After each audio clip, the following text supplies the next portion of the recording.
Olá, eu sou a Renata Quadros e este é o Recontando Casos. E hoje mais um vídeo especial de Halloween. Para você que tá chegando aqui agora, este é o Recontando Casos, onde eu sento aqui na sala da minha casa junto com você para te recontar um caso criminal real. Eu quero trazer outros tipos também de histórias aqui pra vocês, porque eu adoro contar coisas pra vocês. Então, se você gosta aí de vídeos longos, vamos reforçar que este canal é um canal de vídeos longos. Então, se você gosta, chega mais aqui, porque eu gosto de contar casos bem detalhados, bem pesquisados, numa forma aí de conversa, para que você se sinta à vontade aqui em casa. Porém, no mês de outubro eu tô trazendo 2 vídeos por semana, porque os casos aqui de Halloween, eles não são tão extensos, então pra vocês não brigarem comigo, tem 2 vídeos na semana. Então, vamos logo aí pro caso de hoje. Quero dizer aqui pra vocês que ele não tem muitas e muitas fotos do início da história, das pessoas envolvidas nessa história, então vai ser um daqueles casos que eu vou ter que ficar repetindo a foto pra ilustrar o que eu tô falando. Parecia uma pegadinha de Halloween, quando o filho mais novo da família chega em casa na manhã de Halloween e encontra sua família toda deitada na cama, num silêncio.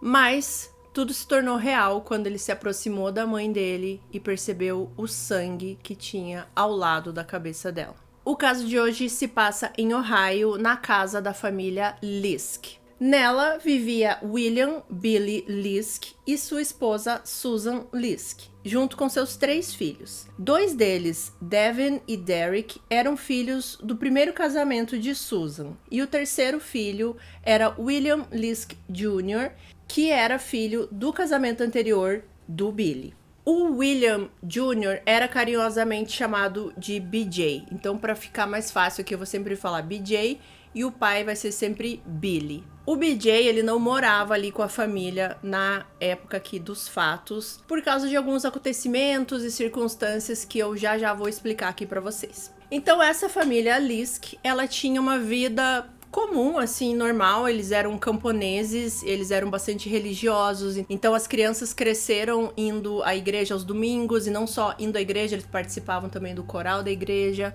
Um dos passatempos preferidos do Billy, né, do pai e dos filhos, era caçar, e eles moravam ali numa propriedade muito grande, era cerca de 100 acres, e eles aproveitavam muito esse espaço, tanto para caçar, quanto para caminhar e pescar também. Então chegamos aqui no domingo, dia 31 de outubro, mais conhecido como Halloween, de 2010. Nesse domingo de manhã, o Devon, que era o filho mais novo, tá chegando em casa de manhãzinha, cerca ali de 9h30 da manhã. Ele não tinha dormido em casa porque ele tinha passado o final de semana com o pai biológico dele, né? Lembrando que ele era filho só da Susan. Então ele foi passar esse final de semana com o pai e tava voltando domingo de manhã. Ele entra na casa e ele não vê ninguém, mas ele tem que se arrumar rapidamente porque ele já tem que sair de novo, porque ele vai cantar no coral da igreja. Quando ele tá lá se arrumando, ele tá se preparando para sair, ele encontra o BJ na casa, né? O irmão mais velho,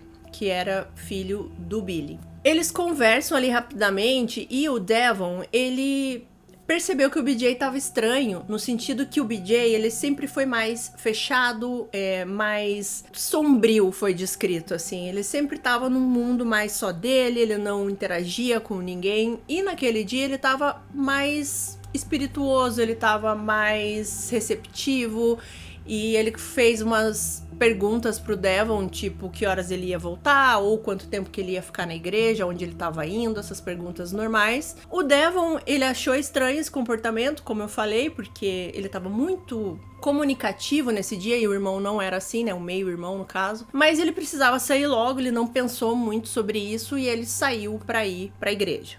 Como eu falei, o BJ não morava na casa, né, então por que ele tava ali de manhã?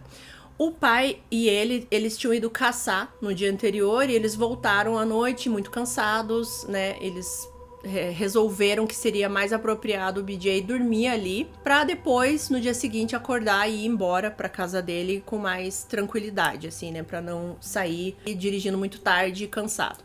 Então ele acaba dormindo no sofá ali da casa, e isso explica por que o BJ tava ali na casa tão cedinho, né? Sendo que ele não morava ali. Então o Devon, ele volta pra casa E pelo que eu li em algumas fontes, foi um culto de igreja meio longo, assim, não foi uma coisa de 1 hora e meia. Em algumas fontes diz que ele voltou ali mais ou menos na hora do almoço, 1 da tarde, né? Pensando que ele foi 9h30, 10 horas da manhã. Então foi algo extenso. Ele volta pra casa e ele não encontra ninguém de novo, assim, né? Só que ele não pensou também nada sobre isso. Ele viu que não tinha ninguém e nem o irmão, né, que ele tinha encontrado mais cedo. Mas ele pensou que a mãe poderia ter saído comprar algumas coisas pro Halloween, porque eles gostavam dessa data. O pai poderia ter saído novamente com o BJ e ele sabia que o Derek trabalhava domingo de manhã. Então, ele não se preocupou muito, ele entrou na casa e foi fazer uma coisa que ele sempre fazia também aos domingos, que era jogar videogame. Então ele entrou no quarto dele, colocou fones de ouvido e ficou jogando. O Devon ficou um bom tempo jogando videogame lá com os fones de ouvido, até que ele começa a pensar que tá estranho ele não ter visto a família dele durante todo esse tempo, né, desde que ele chegou de manhã, né? Em algum momento a mãe dele iria no quarto falar com ele ou alguma coisa do tipo. Então ele começou a estranhar. E ele resolve descer, né, pra ver o que tinha acontecido. De novo, aqui há divergências de fontes, porque em alguns lugares diz que foi mais ou menos no meio da tarde que ele fez isso, assim, cerca de 2, 3 da tarde, que ele não ficou tanto tempo jogando videogame. Em algumas outras fontes eu vi que ele desce quando já começa a anoitecer. O que não é muito estranho da gente pensar, porque se você joga videogame, ou se você tem um irmão que joga, se você coloca a pessoa lá com fone de ouvido, ela vai ficar lá horas e horas. Então, em algumas fontes diz que ele realmente parou de jogar videogame quando já tava anoitecendo, e daí ele sai do quarto e até vê que a casa tá meio escura, né? Porque já tá anoitecendo e ninguém ligou nenhuma luz. Então o Devon sai do quarto e começa a achar estranho, porque tá muito silêncio, não tem sinal de ninguém dentro da casa, e ele vai pro quarto dos pais. Ele chega lá e ele vê, né, que o Billy tava deitado e a mãe tava deitada, e eles estavam com o cobertor ou lençol até a cabeça, assim, tava cobrindo. E de início ele achou que fosse uma pegadinha de Halloween, porque, como eu falei, a família gostava disso, né? E ele começou a achar assim, eles vão me dar um susto, isso daí é uma pegadinha, e enfim, ele começa a chamar a mãe, e a mãe não responde, e ele percebe que a perna da mãe tá pra fora, assim, da coberta, né? Ele chega, ele encosta na mãe, a mãe não responde, e chegou uma hora que ele tava já com muito medo, ele já tava assim, realmente, se isso for uma pegadinha, vamos parar por aqui, porque não tá engraçado mais. E foi a hora que ele tirou o cobertor do rosto da mãe e ele viu muito, muito sangue ao redor da cabeça dela. É dito que quando ele viu o sangue, ele sentiu um cheiro muito forte também do sangue, que é aquele cheiro de ferro, né? Então ele saiu correndo do quarto. E no caminho, ele tenta entrar no quarto do irmão, do Derek, né? Pra tentar avisar, tentar pedir alguma ajuda, só que a porta tá trancada. Então ele simplesmente sai da casa e no desespero ele liga pra tia dele, a tia Lori. Liga pra essa tia e ele só fala que tem muito sangue na casa e a tia liga pra polícia. A polícia chega no local e eles percebem uma cena horrível. O pai, o Billy, ele tinha sido atingido 5 vezes na cabeça e a Susan 3 vezes. O Billy, ele tava praticamente na mesma posição que possivelmente ele foi dormir na noite anterior, assim, não parecia que ele tinha se mexido em nenhum momento antes dos disparos. Já a Susan, ela tava de um jeito mais diferente na cama, como se ela tivesse mais esparramada e não numa posição de dormir, digamos assim. Ou ela ouviu, né, os disparos do marido e levantou para alguma coisa, ou ela foi mexida depois que foi atingida. Na autópsia, posteriormente, foi constatado que a Susan foi abusada, e provavelmente foi abusada depois que ela morreu. A polícia procurando mais coisas ali na casa, eles se deparam com a porta trancada do Derek, e quando eles conseguem abrir essa porta, eles veem que o Derek tá deitado na cama e ele também foi atingido. Só que ele não foi atingido com disparos. Na verdade, ele tinha um trauma muito grande na cabeça com provavelmente algum objeto contundente. E posteriormente eles acharam na casa um martelo ensanguentado que batia aí com os ferimentos na cabeça do Derek. A tia Lori, né, ela logo chegou também ali meio que junto com a polícia, porque ela não morava tão longe ali do local. Assim que a polícia começa a questionar e começa a falar o que tinha acontecido, ela imediatamente começa a falar que o BJ provavelmente estava envolvido. A Lori, ela disse que eles tinham muitos problemas com o BJ, que o BJ já tinha se envolvido com a lei e que ele já havia ameaçado a Susan várias vezes. Então aqui agora a gente vai falar do passado do BJ. O BJ, ele cresceu sendo uma criança muito zangada, assim, com muita raiva, muito violenta. Ele sempre intimidava as outras pessoas, ele praticava muito bullying com as outras pessoas. Ele tinha realmente muito ódio dentro dele. Isso já desde criança, né? Ele sempre arranjava brigas, ele sempre estava no meio das confusões. E os pais, nesse momento, eles achavam só que ele era uma criança mais travessa, sabe? Que isso ia passar conforme ele fosse crescendo. Mas não mudou, porque na adolescência ele continuou com o mesmo comportamento. A diferença é que agora ele começou a se envolver aí com a lei também e a polícia.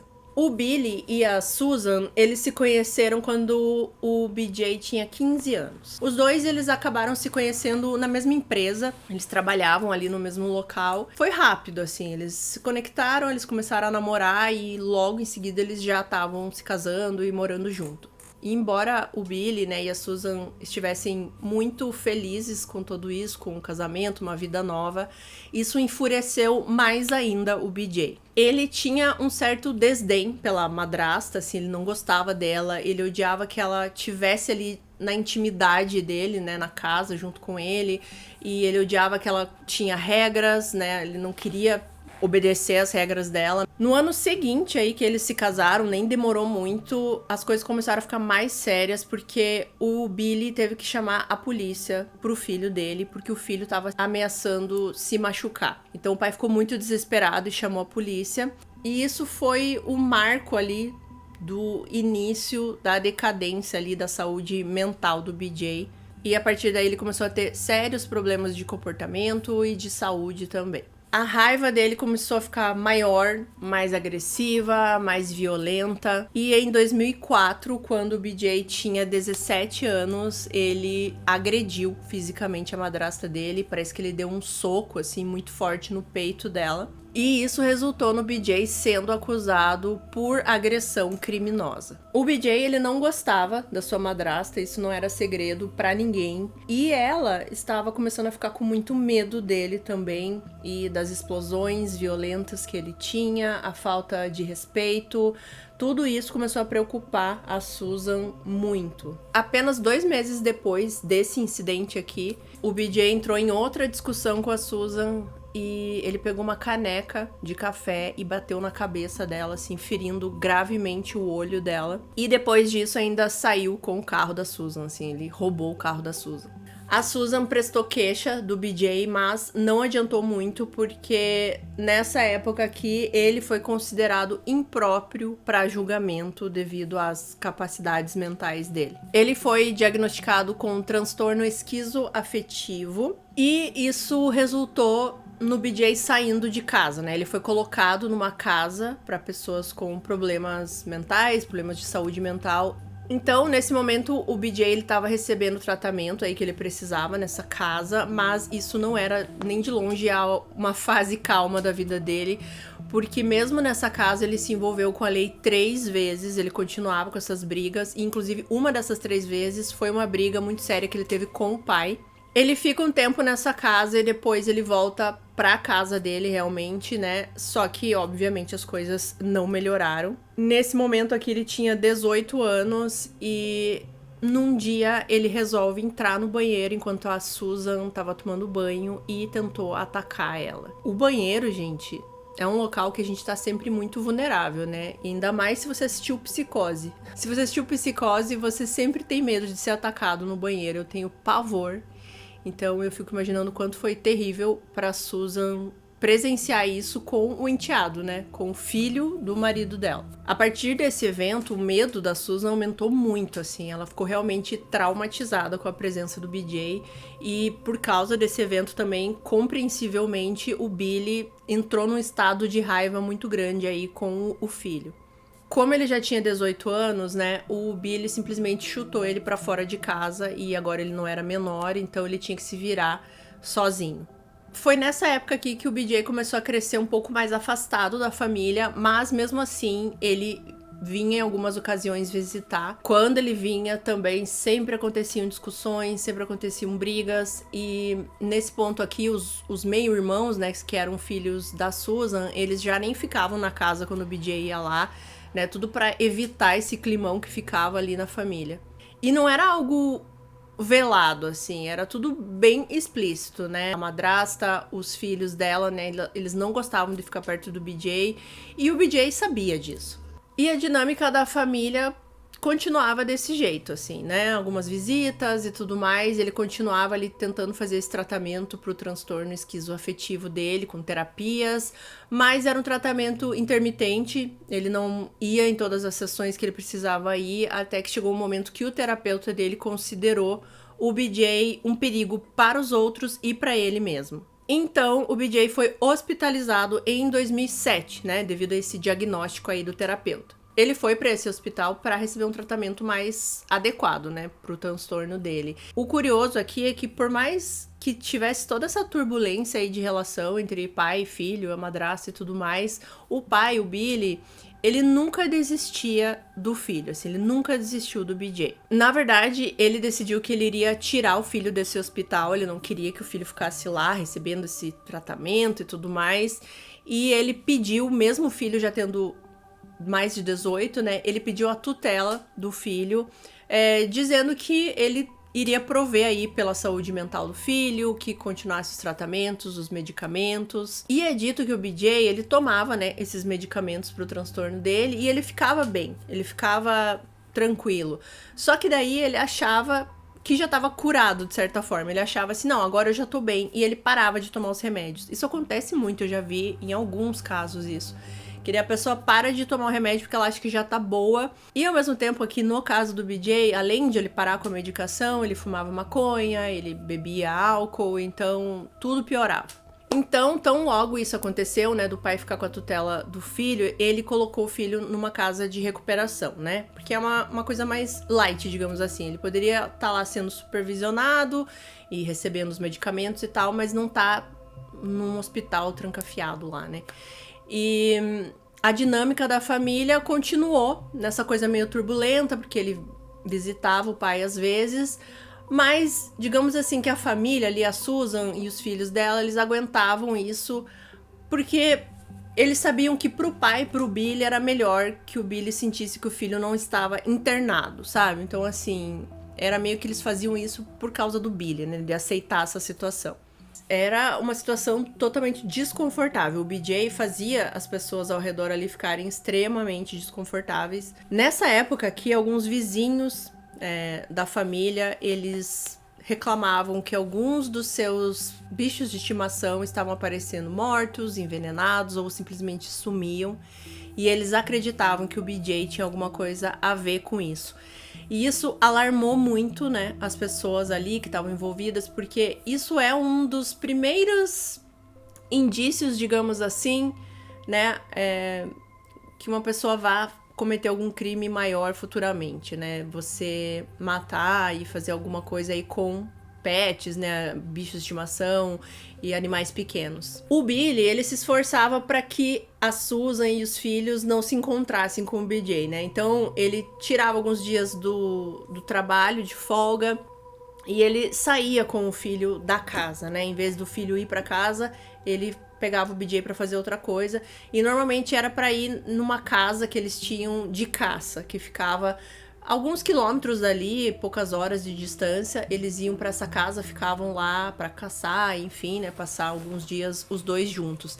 Então isso evitava que o BJ ficasse ali na casa. Nesses encontros que eles tinham só os dois, eles conversavam bastante. É dito que o Billy, ele perguntava, né, sobre os problemas que o BJ estava tendo, o que poderia fazer para melhorar, e o BJ conseguia também externar um pouco do que ele sentia. Mas essas viagens, assim, serviram apenas como um tipo de distração, assim, do BJ pro resto da família que ele não gostava, né? Porque a saúde mental, realmente, do BJ não estava melhorando. E como ele estava vivendo a vida, assim, na linha, digamos, ele não estava mais aprontando nada, as pessoas achavam que ele estava melhorando, mas, na verdade, ele estava internalizando tudo por uma coisa muito horrível que ele ia fazer na frente. Um vizinho da família ali, Mark era o nome dele, ele disse que várias vezes ele falou pro Billy pro Billy tomar cuidado com o comportamento do BJ, que ele achava que realmente ele pudesse ter um problema grave, que pudesse fazer algo grave contra alguém da família, principalmente a Susan. Mas o Billy disse que isso era besteira, que ele jamais machucaria alguém, que ele jamais machucaria alguém ali deles, da família. Então, voltando aqui para os acontecimentos realmente do dia 31, como eu falei, o Billy saía, né, para caçar com o BJ e era isso que eles tinham feito aí nos dias anteriores ao dia do Halloween. Então, eles chegaram naquele dia ali, no caso, no sábado, né, no dia 30, eles chegaram ali na casa, depois de passar o dia inteiro caçando, os dois estavam cansados, tinha alguns outros amigos na casa, alguns vizinhos, eles estavam comendo, bebendo alguma coisa. Então, chegou num horário ali que o pai, né, o Billy, falou que era muito perigoso que o BJ voltasse, depois de beber e tudo mais, então que era pra ele dormir ali no sofá. E, curiosamente, a Susan não se opôs a isso, assim, né? Ela simplesmente deixou, eu acredito aqui, que apesar que ela odiava o BJ, ela tinha todo esse problema, né, com ele, que já tinha agredido ela e tudo mais. Eu acho que ela sempre pensava no pai, né, no Billy. Então, de alguma forma ali foi acertado na família que o BJ iria dormir no sofá. No momento que eles estavam ali meio que confraternizando com os amigos, só pra lembrar, né, o Davon, ele não estava, né, porque ele estava passando o final de semana com o pai biológico. E o Derek, normalmente quando o BJ estava em casa, o Derek saía fazer outras coisas. Ele não gostava realmente de ficar ali na casa. Mas mais ou menos ali por volta de meia-noite, todo mundo se recolheu para dormir. Nesse momento o Derek já tinha voltado, ele também vai dormir. O Billy, a Susan e o BJ no sofá. E foi nesse momento, segundo as autoridades, que o BJ saiu do sofá e resolveu tirar a vida de todos ali da família. Primeiro, ele foi no quarto do Derek, porque o Derek era uma ameaça muito grande para ele, né? Então ele tinha que eliminar primeiro. O Derek, ele era atleta, ele já tinha sido faixa preta e ganhado vários prêmios e competições no Taekwondo. Então era uma ameaça, né, pro BJ. Ele entra no quarto do Derek, o Derek tá dormindo e ele o atinge com o martelo. Eles acreditam que provavelmente o Derek já morreu no primeiro ou segundo golpe, apesar que ele recebeu vários e vários outros depois que ele já tinha morrido. O Derek, ele foi encontrado possivelmente do mesmo jeito que ele foi dormir. Ele estava deitado de lado, assim, olhando para a parede, digamos assim. Parece que ele nem teve nenhum tipo de reação, até porque o BJ veio de trás. Depois que o BJ faz isso com o Derek, ele tranca o quarto e vai pro quarto dos pais. Nesse momento ele tá armado, né? Ele chega no quarto e ele vai primeiro no pai e dá os 5 tiros na cabeça, no rosto do pai. A Susan provavelmente acordou em algum momento por causa dos barulhos e ele já atingiu ela em seguida. E possivelmente abusou dela depois dos disparos. Depois que ele fez tudo isso, ele cobriu os dois, assim, com o cobertor até a cabeça. Foram encontradas pegadas lamacentas pela casa, assim, e eles foram vendo que essas pegadas iam meio que pro jardim, até uma lagoa, próximo ali da casa, e eles achavam que a arma poderia estar lá.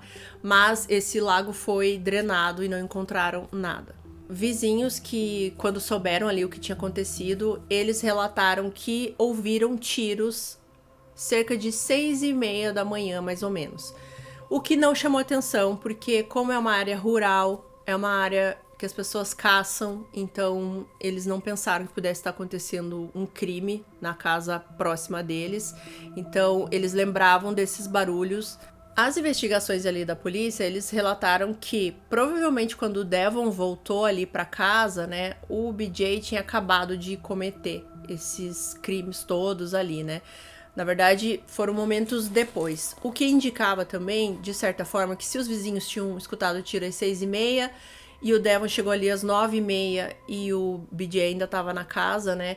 Provavelmente ele ainda ficou na casa um bom tempo aí depois de matar todo mundo. O mais aterrorizante aí pro Devon, se a gente for pensar, é que fora que ele chegou na casa e tudo já tinha acontecido e ele não sabia de nada, né? Mas o depois, quando ele voltou pra casa, ele ficou todo aquele tempo dentro da casa com a mãe e o Billy numa parede ali do lado, né? O irmão em outra parede ali com ele mortos já, né? E ele nem desconfiava e ele ficou por horas dentro daquela casa com a família sem vida. Naquele dia, como eu falei, o Derek tinha que trabalhar. Eu não achei exatamente onde o Derek trabalhava, mas pelo que eu vi, tinha alguma coisa relacionada com a tia dele, aquela tia Lori. E ele não foi trabalhar, né? Então, quando o Devon liga pra tia Lori, ela disse que já desconfiou na hora que algo tinha acontecido, porque ela já tava em alerta ali que o Derek não tinha aparecido pra trabalhar. E ela disse que como o Derek não apareceu, ela ligou pra casa. Ela disse que ligou quando eram umas 7 da manhã e um pouco depois. Então, provavelmente essa hora que ela ligou, o BJ tava dentro de casa. Já tinha feito tudo que ele tinha feito e tava simplesmente lá fazendo o que, não sabemos. Mas a hora que ela ligou, provavelmente o BJ escutou ela ligando e não atendeu. Enfim. E é curioso a gente pensar no porquê que o BJ não fez nada com o Devon, né? Quando o Devon chegou em casa. Na minha teoria, eu acredito que ele possivelmente não teve coragem, porque ele matou os outros membros ali da família quando eles dormiam, né? Que é uma situação muito vulnerável. Assim como quando ele atacou, né, a Susan no banheiro, também um momento muito vulnerável. Mas assim, você não espera a reação da pessoa, porque ela já tá dormindo, né? E ali, ele vendo o irmão, né, de repente conversando com ele e cara a cara, ele não teve coragem, simplesmente deixou o Devon ir, né?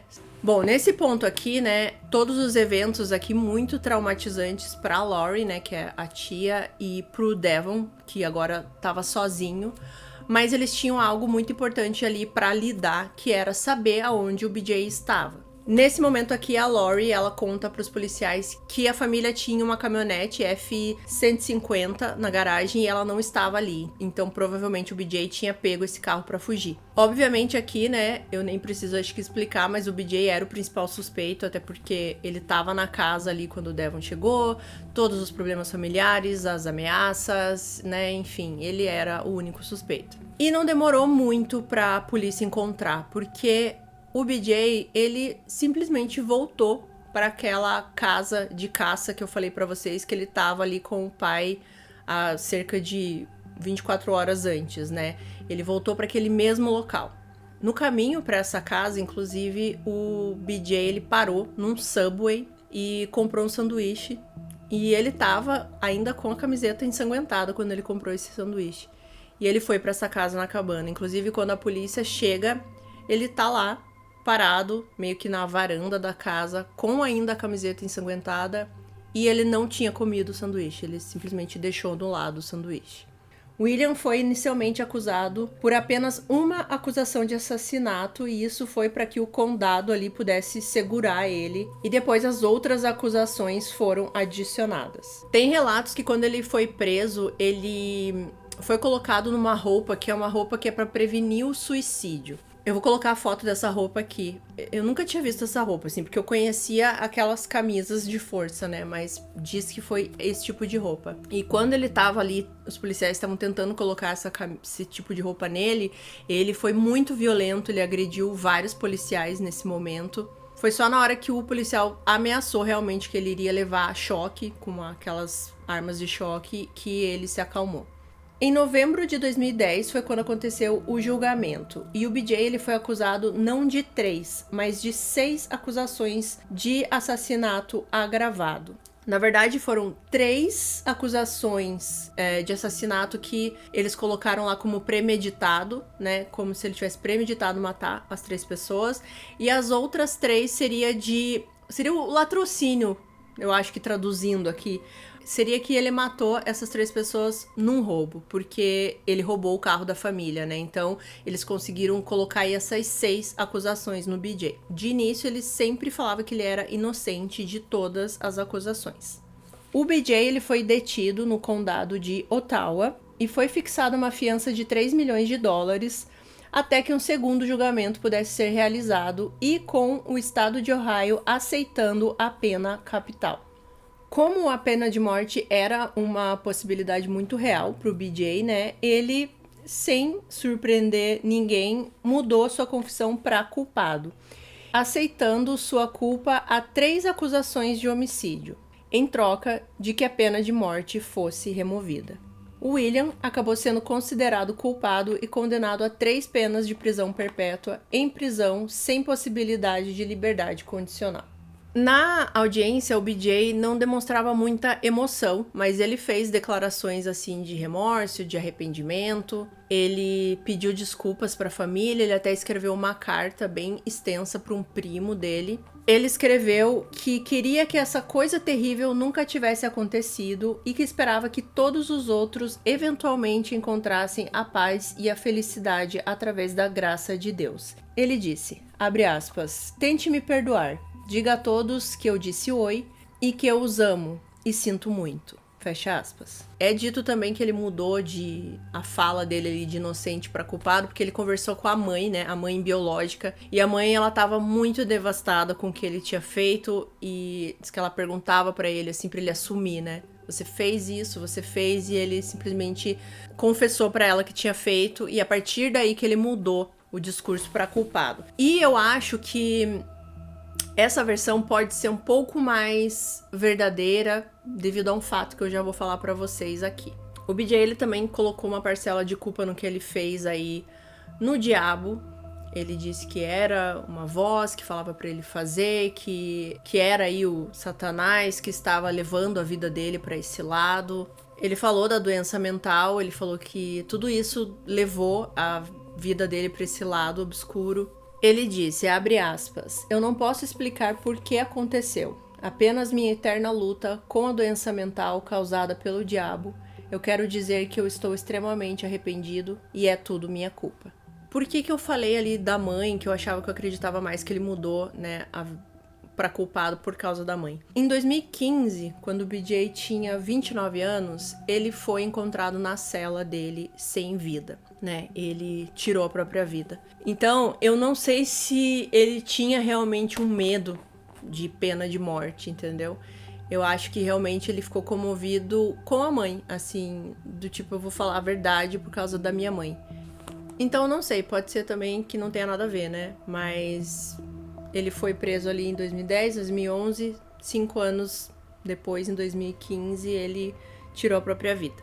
Eu fico imaginando pra família Lisk ali, né? Eles perderam 4 membros da família, porque foram os 3 ali assassinados e depois ainda o BJ, né? As coincidências trágicas da vida fizeram a família perder mais um membro.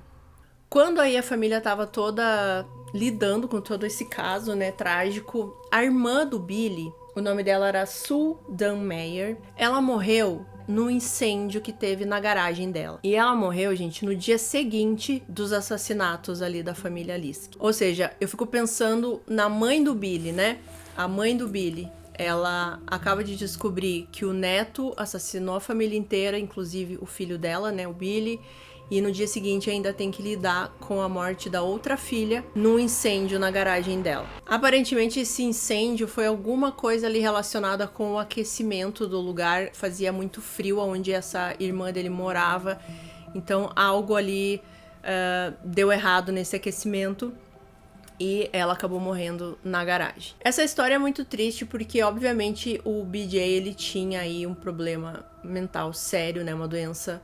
Provavelmente ele não recebeu os tratamentos adequados, os medicamentos não foram administrados da maneira correta, né? Todas essas coisas que a gente sabe que são importantíssimas para que uma pessoa que tem algum tipo de transtorno tenha uma vida normal, né? E isso foi uma coisa que ele não teve. Eu não consegui achar muito mais coisas sobre a saúde mental dele, assim, na infância, na adolescência e tudo mais, porque ele tinha esse comportamento de raiva muito desde pequeno, né?